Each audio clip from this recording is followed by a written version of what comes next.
Other shows we have for you to enjoy at myclassicradio.net. The Avengers was most certainly not a household name in South Africa prior to the radio series.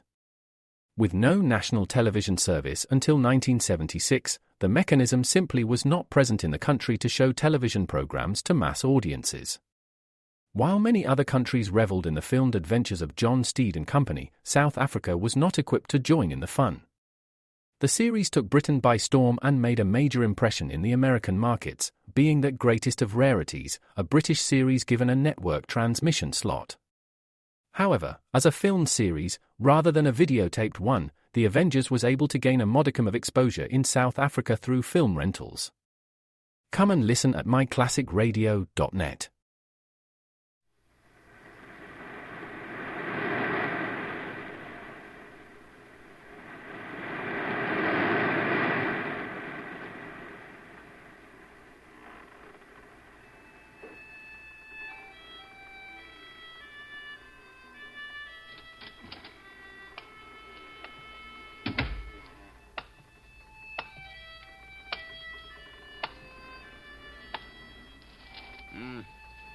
You're 20 minutes early, Clark. I know. It's stifling below. I couldn't sleep. Like the boy aft. Oh, he can't sleep because he's lonely. We better get off this station soon. Is that thunder or the reef? The reef. But there's lightning off to the east and the wind's picking up. We're in for a storm. A bad one, I'm afraid. Well, when you finish your pipe, why don't you turn in? I'll take over the watch. What was that? I thought I heard...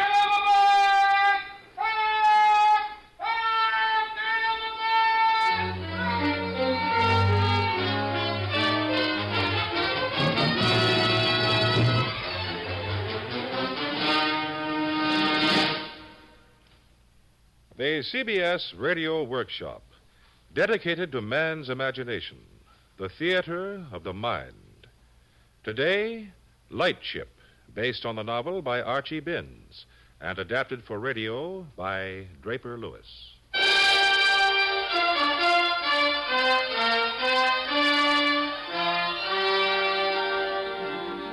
Before the perfection of the radio beacon, the lightships, which guard our many miles of coastline, were equipped with an underwater bell, which worked simultaneously with the foghorn during bad weather to warn passing ships of the dangerous reefs and serve as a navigational aid. When visibility was good, 2 oil beacons, fore and aft, identified her position. It is aboard one of these early ships that our story takes place, when a seaman's length of service depended not only upon his efficiency, but his ability to survive the corrosive monotony of the long, uninterrupted months of duty aboard the tiny steel island of a lightship.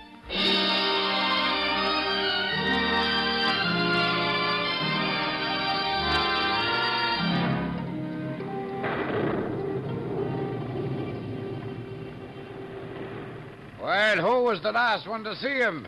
Before Ben saw him. He was sitting on his bunk when I went up to relieve the 4 o'clock watch. He didn't say anything to me. He was just sitting there talking to himself. I put some coal on the stove in the galley, had a cup of coffee, and then went out on deck. I was going to say something when he passed me, but I don't know what to say. He had such a funny look on his face, in his eyes. Wide open, staring. Like someone under a spell.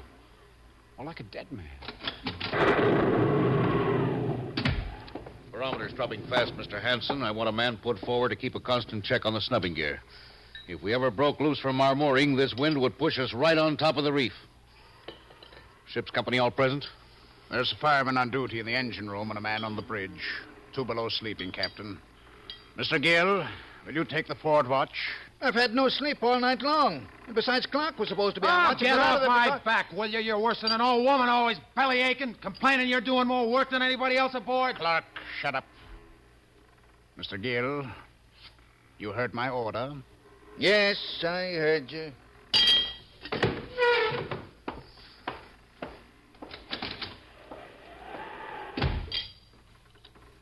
Coffee, Captain? Thank you, Clark.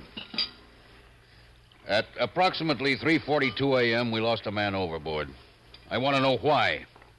I want to know why, and I want to know how. Well, he jumped, sir. I wasn't more than 10, 12 feet from him. Nobody touched him. He just jumped. All by himself.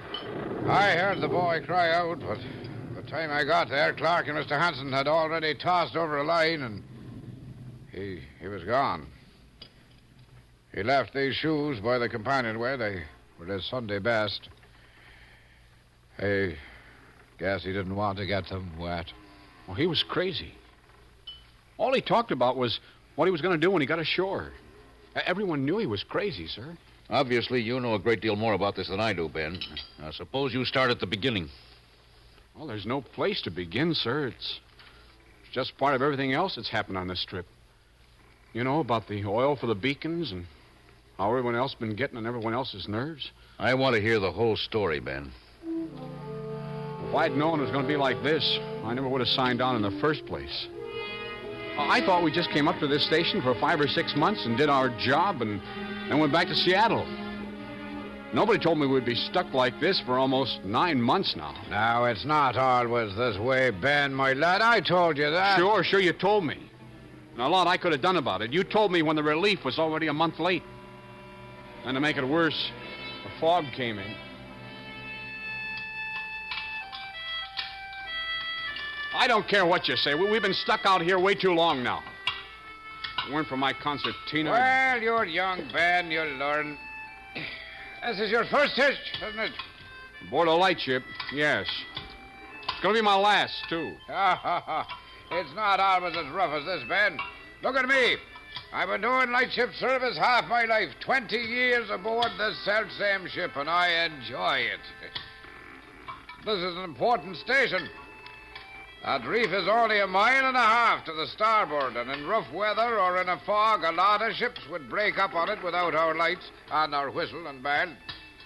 You know, we're not out here just to admire the scenery, Ben. I still want to get back to Seattle. Hand me that wrench by your side, will you? Catch. Thanks. There. Now we'll just give her a dash of white lead, and that should do it. Chief! I'm here. Fog's coming in. The mate says to start the bell. I was afraid it was getting too quiet around here. Start it up for me, will you, Ben? Sure.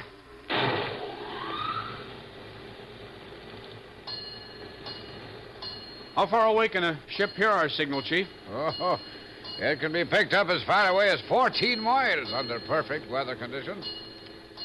Although submarine telephones are pretty sensitive instruments. Start the whistle, Chief. Yes, I was waiting for that.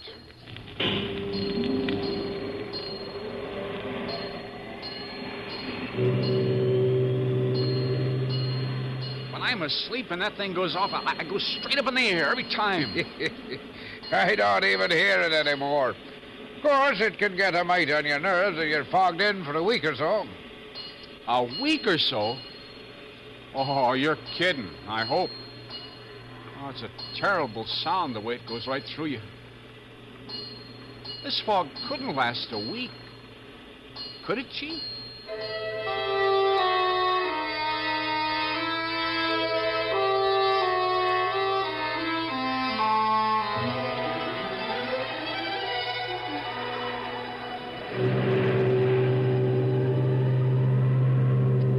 All right, come in or go out, but shut that door. We heard enough of that fog on for the last 9 days without having it right here in the room with us? Oh, I'm sorry, Mr. Gill. I didn't think it was going to blow right then. Harry, see what you can do about those eggs of mine, will you? And my compliments to the cook on his coffee. It's even worse than usual. Oh, it's only yesterday's grounds, Mr. Clark. We're conserving, you know. I had to dump what was left of the meat and flour overboard yesterday. You did what? What did you do with the meat and flour, Harry? I had to do it. The meat was bad, and the flour was all gray and smelled terrible. The cook knew, but he didn't care. He would have gone right ahead and used them, but I threw them overboard. You threw them overboard? And how did you know that some of that stuff wasn't good, you little idiot? At sea, you eat as long as there's anything to eat, whatever it smells like. Clark, he was only trying to keep us all from getting sick on bad food. I'm sorry, Harry. Get the eggs. I don't know what's wrong with me. I don't like losing my temper. I usually don't. The relief better get here soon. Real soon.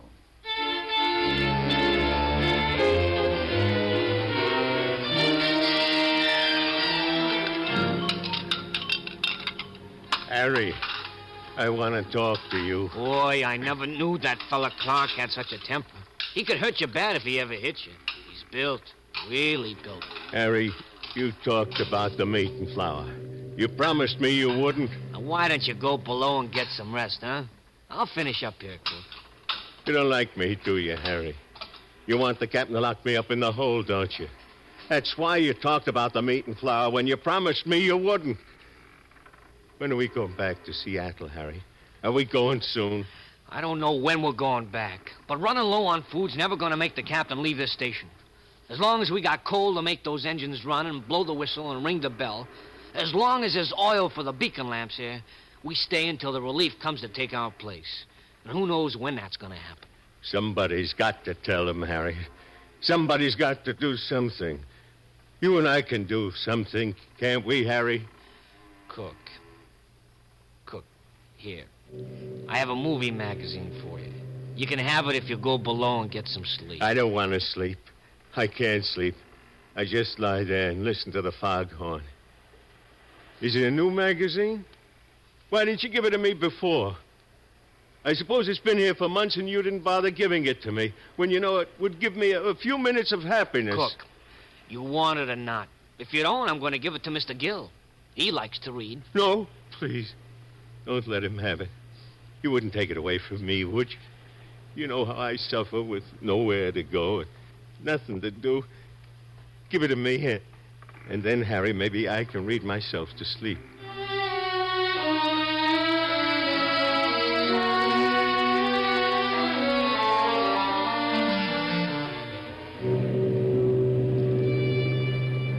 Chief, could we make it back to port with the coal we have? Well, there'll be a coal tender with the relief whenever she gets here. You didn't answer my question. Maybe yes, maybe not. Barring unforeseen difficulties, we could possibly make port. Possibly. But as you say, Captain, barring unforeseen difficulties.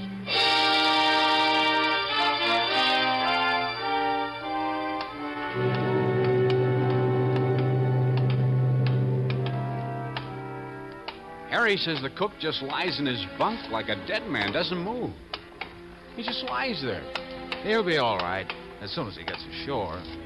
I've never seen a dead man. Up close, I mean. Death is nothing to be afraid of, boy. Oh, but death at sea is a lonesome thing. It's terrible.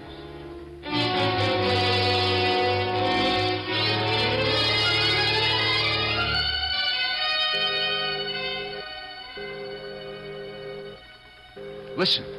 Out there in the fog, to starboard. That must be the relief. The relief has finally made it.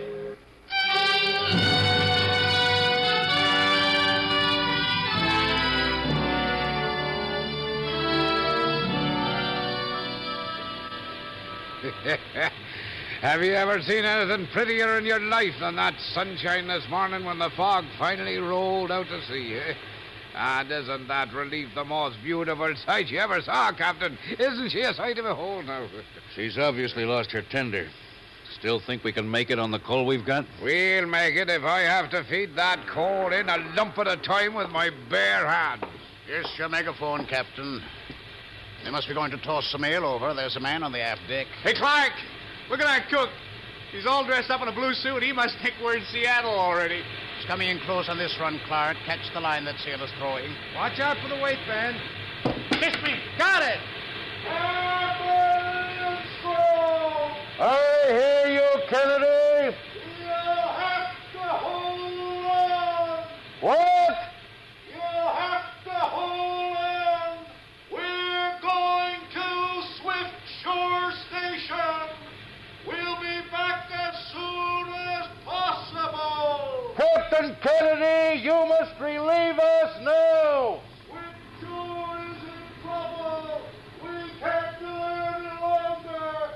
You have to hold on. Kennedy, come around again.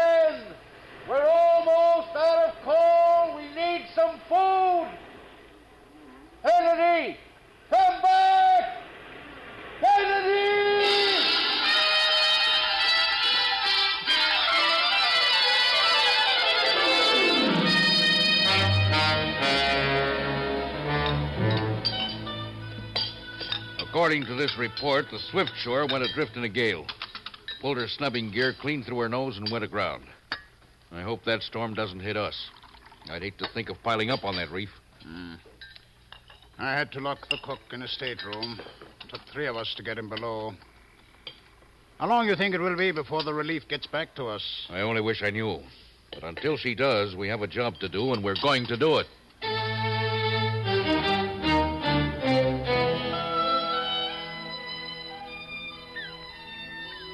I talked to the cook for a long time, and he was quiet then, so I asked the captain if it was all right to let him come up to the galley. How is he now? Well, he's better. I wish I could do something for him. It's terrible watching him day after day, knowing you can't reach him. Knowing what he's going through, it's terrible. He's going out of his mind from loneliness. And watching the sea. If he could just get ashore for a day or so, you know? Even a few hours. Mr. Hanson, you smell oil? One of the boys in the engine room must have spilled some on the deck. No, it's down there. Look, underwater. It's coming out of the ship and spreading over the water. It's not coming out of the ship. It's being pumped out. Chief O'Rourke! Chief O'Rourke!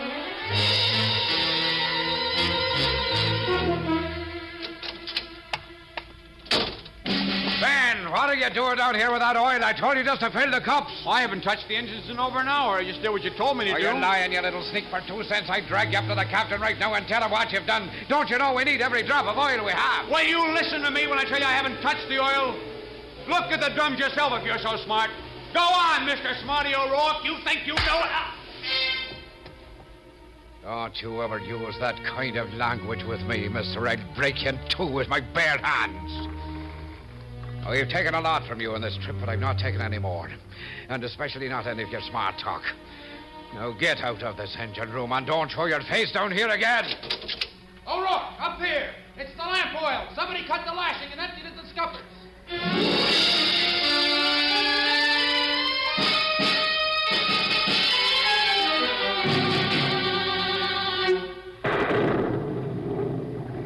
I'm sorry this happened. I don't suspect anybody. But if one of you know about this, I expect him to tell me. Where's the cook? I want everybody here. He's here, sir. I told him you wanted to see him. I've been in my cabin. You should put me ashore because I've been sick, very sick. If anyone jettisoned that oil thinking it would get us in from the station any sooner, he showed poor sense.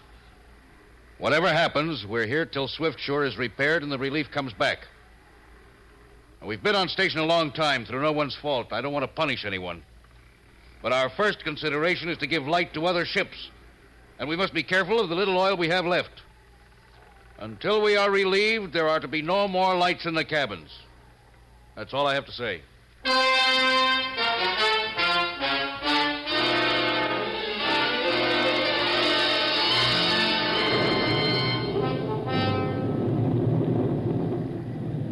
That's the way it was, Captain Lindstrom.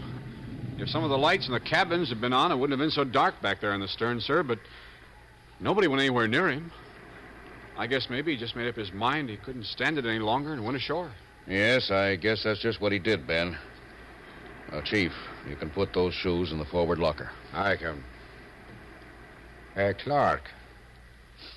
Smell the soles of these shoes. Feel them. It's oil. They're soaked in oil. And the cook's never set foot inside my engine room. There's only one way he could have been walking in oil. When he emptied the drum of lamp oil. That's exactly what I mean, sir. You'd better come forward, sir. The wind's increasing, and I think the mooring's beginning to slip.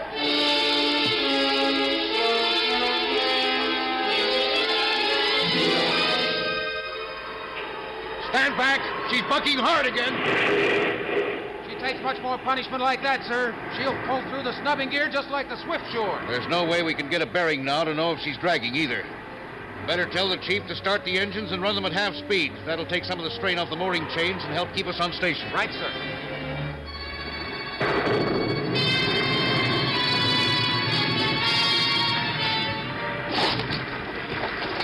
Spread it out easy, boy. Like that. Spread it out over the fire. We can't be wasting any coal now, or we'll end up sure on that reef. But if she breaks loose, we won't have enough coal to get back to port now. What are we going to do if she breaks loose? We'll worry about that when it happens, boy. Now, don't stand there like a tourist. Get up to the captain and find out what's going on. Oh, tell him the second bunker is empty. We have one more to go.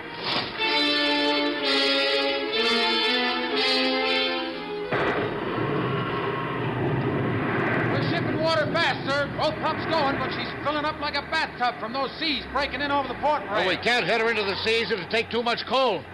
Wind's shifting a little. If it gets astern of us, in time we'll be all right.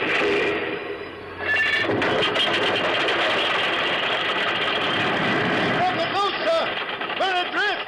She's broken loose! Mr. Clark, signal the chief. Full speed ahead.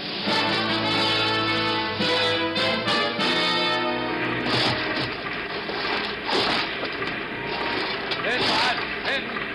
Spread it out like butter on a piece of bread. We're going on the reef, aren't we, Chief? No, we're not going on the reef, not as long as there's a pound of steam left on those boilers. We'll get out of this storm. You wait and see. This old girl's been in too many scrapes to end up breaking her back on a reef now.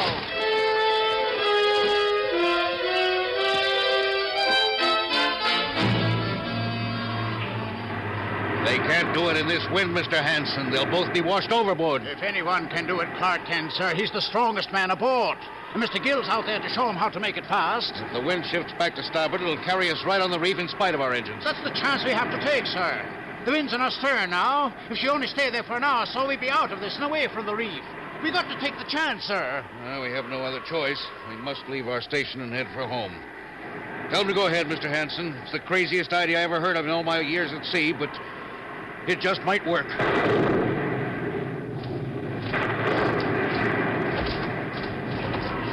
Can you make her fast up there, Clark?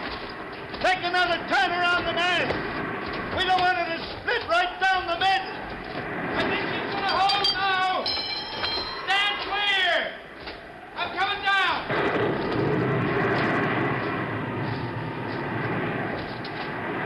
Captain Lindstrom, did I hear the boy Ben rightly? Did he say we were going to sail this lightship? Mr. Gill says it can be done, Chief.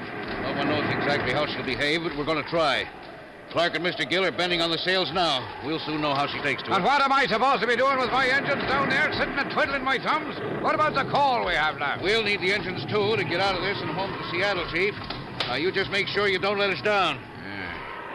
Just you keep her stack out of the sea, and you'll have no worries from below, sir. The tide will be changing in another half hour, Mr. Gill.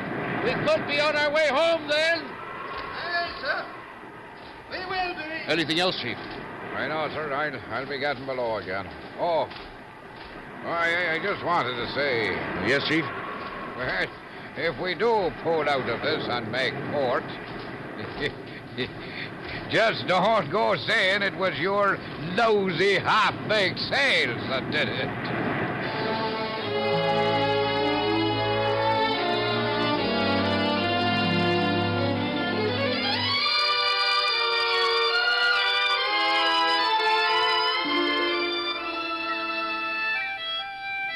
Hey, Clark, I'll stand you to the first round of beers when we hit Seattle tonight.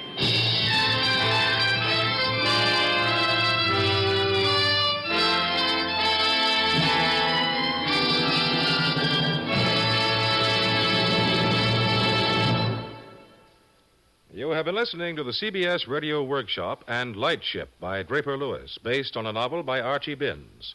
Music composed and conducted by Alexander Semmler and directed by Dick Teeler. Included in the cast were Louis Van Rooten, Ian Martin, Joe Helgeson, Herman Dinkin, Wayne Nelson, Daniel Locko, Walter Black, Ralph Bell, and Santos Ortega. This is Warren Sweeney speaking. The CBS Radio Workshop is produced in New York by Paul Roberts. This is the CBS Radio Network.